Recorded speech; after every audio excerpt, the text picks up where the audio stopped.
자, 분위기 좋았는데 지금 이렇게 경악스러운 제목이 왜 나옵니까? 이담 아나운서. 지난 1월이었죠. 온 국민을 정말 충격에 빠뜨렸던 사건이었습니다. 경기도 다방업주 연쇄살인 사건 기억하시는 분도 계실 것 같은데요. 세상에.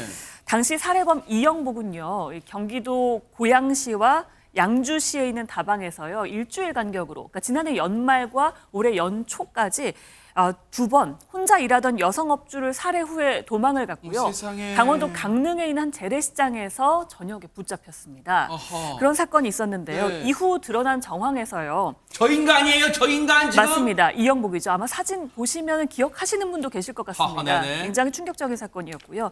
이영복이 피해자를 살해한 후에 현금을 뺏어서 달아났을 뿐만 아니라 이 다방 업주가 혼자 있는 상황을 노렸던 거였잖아요.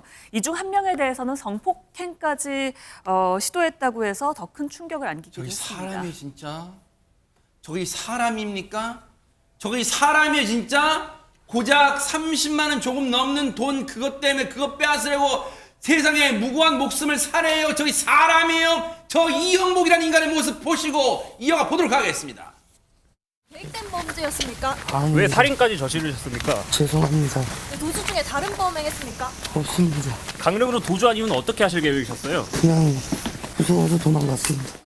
지금 식구들이 다 지금 쓰러져 계시고 지금 막 이런 상태거든요. 동생인데 너무 착하고 열심히 와서 일만 하던 사람이에요. 점심마다 아들 밥 해주는데 이튿날에 밥을 안 해주러 오니까 연락이 안 돼서 이렇게 그냥 찾게 됐는데 가게 안에서 이렇게 비참하게 돼. 그야말로 피해자분들은 안진용 기자님 정말 하루하루 열심히 살아간 거 그게 죄라면 그거 죄밖에 없는 분들이 지금 열심히 사시는 분들. 네, 진짜 분노가 치미는데요. 이영복 이런 얘기를 했습니다. 무서워서 도망갔다. 근데 실제 모습은 그렇지 않았습니다. 범행 직후에 동서울 터미널을 찾아서 강원도로 가는 버스표를 구입했는데 이곳에서 태연하게 담배를 피는 모습이 CCTV에 포착되기도 했습니다. 본인의 말과는 배치되는 모습이고요. 저 모습인가 봐. 이제 그렇습니다. 첫 사고. 네. 지금 보이는 게 그 해당 CCTV 장면이고요.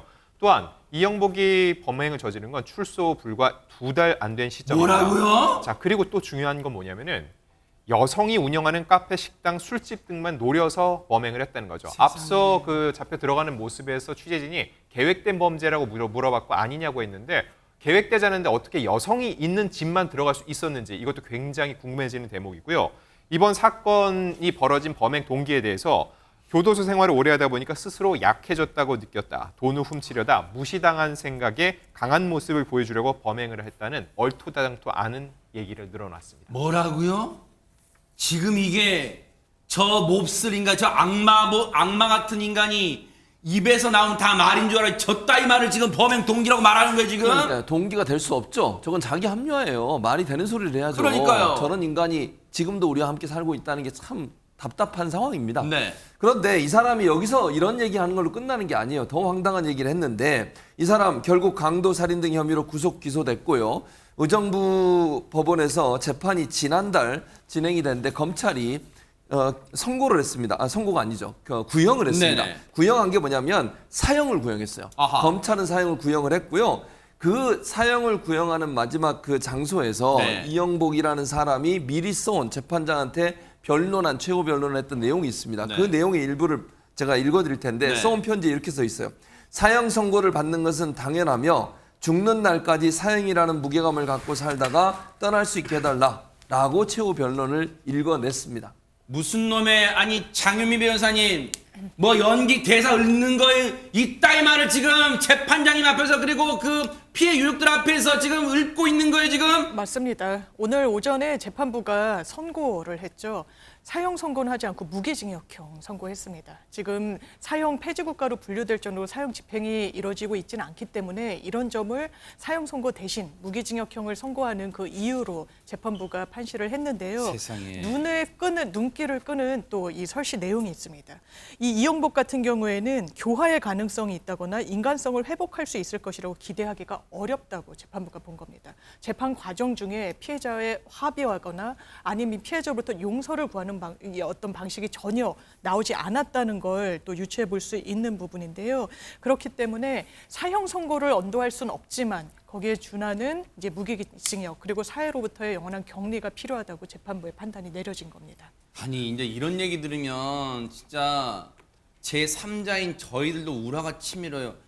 대한민국이 사실상의 사형 폐지국인 만큼 이런 단서를 달았는데 재판부가 아니 이종근 평론가님 네네. 우리나라가 사형 폐지국인 만큼 아니 그거 대한민국의 위상 그런 것 때문에 지금 사형을 선고 못 한다는데 지금 무기징역을 선고하면 그 유족들 입장에서는 이걸 받아들일 수 있겠어요, 진짜? 그렇죠. 외국과 우리가 다른 게 뭐냐면 외국 같은 경우, 미국 같은 경우는 예를 들어서 전혀 나올 수 없는 무기징역이 있습니다. 뭐 100년형도 있고 200년형도 있고. 아예 햇빛을 못 보는 거예요? 그렇죠. 그런데 우리나라는 무기징역이라고 했을 때 유족들이 왜 반발하냐면 아니 굉장히 예를 들어서 복역을 열심히 하고 모범수가 돼서 어느 시점이 되면 이 사회적인 어떤 뭐 반응도 있고 뭐 이렇게 하면서 감형이 되거나 해갖고 나올 수도 있지 않느냐. 가석방 같은 게 있단 말이에요? 이런 가능성이 있다는 거죠. 그러니까 가석방 없는 무기징역 제도가 필요하다라는 목소리가 그래서 나오고 있고요.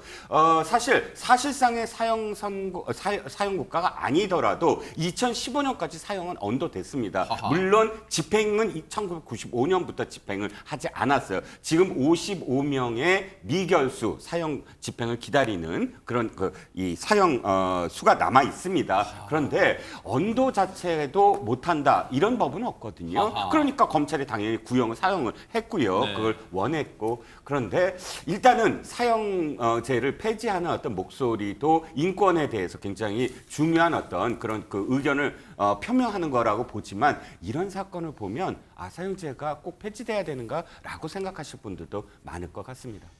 그래요. 사실은 뭐가 정답이라고 뉴스파이터가 감히 딱 부러지게 말씀드릴 수는 없겠지만 중요한 건 이 유족분들의 원통함 그리고 하늘나라에 있을 그 두 분의 피해자분의 하늘나라에 지금 지켜보고 있을 거 아니에요. 너무 억울하고 원통해서 그분들의 마음이 이 무기징역이라는 선고로 달래질 수 있을까 너무너무 걱정되고 분통이 터집니다.